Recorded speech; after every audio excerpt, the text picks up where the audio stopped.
Esther Rolle's untimely death and bitter grudges with Jimmie Walker. Esther Rolle was born on November 8, 1920, in Pompano Beach, Florida, to a family of Bahamian descent. The youngest of 18 siblings, she grew up in a close-knit family where the importance of education and hard work was emphasized. Rolle's early experiences in the South shaped her worldview and her commitment to advocating for African American representation and social justice. She attended the local public school and later pursued her studies at the New York School of Social Work, where she initially sought a career in social work. However, her passion for the performing arts soon took center stage, leading her to study drama at the prestigious Theater Arts School in New York City. Rolle's acting career began on the stage, where she gained critical acclaim for her performances in various theatrical productions. She made her Broadway debut in the 1960s in the play, The Blacks, a groundbreaking work that explored race relations and social issues. This role showcased her incredible talent and dedication to telling meaningful stories. Over the years, she became a prominent figure in the theater community, often participating in productions that highlighted African American experiences and culture. Her work on stage laid the foundation for her later success in film and television, where she would continue to break barriers for Black actresses. In the early 1970s, Esther Rolle became a household name with her role as Florida Evans on the hit sitcom, Good Times. The show, which aired from 1974 to 1979, depicted the lives of a struggling African American family living in Chicago. Rolle's portrayal of the strong, loving, and resilient mother resonated with audiences and was praised for its authenticity. She brought depth and humanity to her character, skillfully balancing humor with the harsh realities faced by her family. Rolle's performance earned her several award nominations and established her as a trailblazer in television, paving the way for future generations of Black actresses. Despite her success, Rolle left Good Times in the 5th season due to creative differences regarding her character's portrayal. She expressed concerns about the show's direction and the way Florida's character was being written, wanting to maintain the dignity and respect that she felt was essential for her character. Rolle's departure from the series sparked discussions about the importance of representation in media and the impact that creative control has on storytelling. In addition to her television work, Rolle was a talented stage actress and continued to perform in theater throughout her career. Her dedication to her craft was evident in her performances in productions such as A Raisin in the Sun and The Amen Corner, both of which showcased her ability to convey complex emotions and bring characters to life. In 1979, Rolle won an Emmy Award for Outstanding Supporting Actress in a limited series or special for her poignant performance in the television film Summer of My German Soldier. This film, based on the novel by Betty Green, dealt with themes of prejudice and compassion, allowing Rolle to showcase her range as an actress. Her performance was not only critically acclaimed but also demonstrated her commitment to portraying meaningful stories that resonated with audiences. Beyond her acting career, Rolle was an outspoken advocate for the representation of African Americans in the entertainment industry. She often expressed her frustration with the stereotypical roles offered to Black actors and fought for more authentic portrayals that reflected the diversity and richness of Black life. Her activism extended beyond Hollywood. She was deeply committed to community service and participated in numerous initiatives aimed at uplifting marginalized voices. Rolle's passion for social justice was evident in her work, and she became a role model for aspiring actors and activists alike. In addition to her television work, Rolle appeared in several films, including Rosewood, 1997, and Driving Miss Daisy, 1989. These films tackled significant social issues and showcased her versatility as an actress. Rolle's contributions to cinema were instrumental in highlighting the importance of Black stories in mainstream media. Her performances were characterized by a deep emotional resonance, and she often portrayed characters that conveyed strength and resilience in the face of adversity.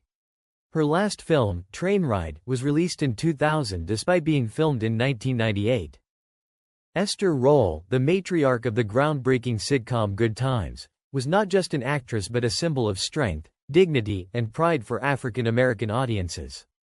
However, tensions simmered behind the scenes of the show, most notably between Rolle and her co-star, Jimmie Walker, who played her on-screen son, J.J. Evans. The friction between them grew as the series progressed, driven by creative differences and their conflicting views on the show's direction. Walker's character, initially intended to be a light-hearted but respectful portrayal of a young black man growing up in inner-city Chicago, began to evolve into a caricature. The comedic catchphrases, particularly "Dynamite," became the hallmark of JJ's persona, reducing him to a buffoonish figure whose exaggerated antics overshadowed the more serious, nuanced elements of the show. Rolle, along with John Amos, who played her husband James Evans, grew increasingly frustrated with this shift. Both actors had been drawn to Good Times for its promise of presenting a realistic, positive portrayal of a struggling African-American family, but the show's focus on Walker's slapstick comedy undercut that vision. Rolle's dissatisfaction was not solely personal. She felt that JJ's growing popularity and buffoonery were undermining the show's message. The early seasons of Good Times had tackled issues like poverty, systemic racism, and the struggles of working-class African-American families, offering viewers a portrayal they could relate to and respect. As JJ's comedic role expanded, the show's emphasis on these important social themes diminished. Rolle, a woman of strong convictions, found it unacceptable that a character meant to be part of a balanced family unit was becoming a clownish figure, reinforcing negative stereotypes of black men as lazy or unintelligent. She and Amos repeatedly voiced their objections to the producers, but their concerns were largely ignored in favor of maintaining the show's ratings, which were bolstered by Walker's comedic performance. This creative schism ultimately led to Amos's departure from the show in 1976 after the third season. Amos's exit was an attempt to reclaim his artistic integrity, as he felt he could no longer support the portrayal of a family that no longer aligned with his values. Rolle, however, stayed on for one more season, trying to hold the show together in the absence of her on-screen husband. But by the end of season 4, her frustration reached a breaking point. Like Amos, she left Good Times, citing similar reasons. The show had become too focused on cheap laughs at the expense of its original, more socially conscious narrative. Rolle's exit was not just a professional decision, it was a principled stand. She had fought hard to ensure that her character, Florida Evans, would be a strong, independent woman, a rare portrayal for black women on television at the time. And she could not reconcile staying on a show that had veered so far from its initial promise. After her departure, Good Times limped along without its matriarch, but it was clear that Rolle's absence left a gaping hole in the show's heart. In a twist of irony, Rolle eventually returned to Good Times for its final season after the producers agreed to address some of her concerns. But the damage had been done. Her return couldn't reverse the show's gradual decline, both in quality and ratings. What remained was the strained relationship between Rolle and Walker. Despite her return, Rolle never forgave Walker for his role in the show's transformation. While Walker's meteoric rise to stardom with his Dynamite persona made him a household name, it also created an irreparable rift with his co-stars, especially Rolle, who saw him as complicit in the show's shift toward frivolity. This tension between Rolle and Walker wasn't just a matter of creative differences. It became deeply personal, with each harboring resentment toward the other. Rolle reportedly viewed Walker as a sellout, willing to sacrifice the show's deeper meaning for fame, while Walker felt hurt by her disdain and felt unfairly targeted for doing his job and playing the character the producers wanted. These off-screen tensions came to a head in the years after Good Times ended. When Esther Rolle passed away on November 17, 1998, in Culver City, California, from complications of diabetes, at the age of 78, her death marked the end of an era for the show, but it also brought to light the bitterness that still lingered among the cast members. Walker was notably absent from her funeral, the only principal cast member to not attend. His absence was glaring and spoke volumes about the unresolved tensions between them. Some speculated that Walker's decision to skip the funeral was rooted in lingering hurt and resentment, while others believed it was his way of distancing himself from the conflicts of the past. Regardless of the reason, his absence only served to underscore the deep divide that had existed between him and Rolle. The rift between Walker and his co-stars, particularly Rolle, reflected a broader trend in television during that era. Much like the situation on Good Times, The dynamic between Esther Rolle and Jimmie Walker bore similarities to the later tensions between Jaleel White, Urkel, and the rest of the Family Matters cast. Both shows had started with noble intentions of depicting the challenges and joys of African American family life, but as one character's comedic antics took center stage, the show's original visions were sidelined.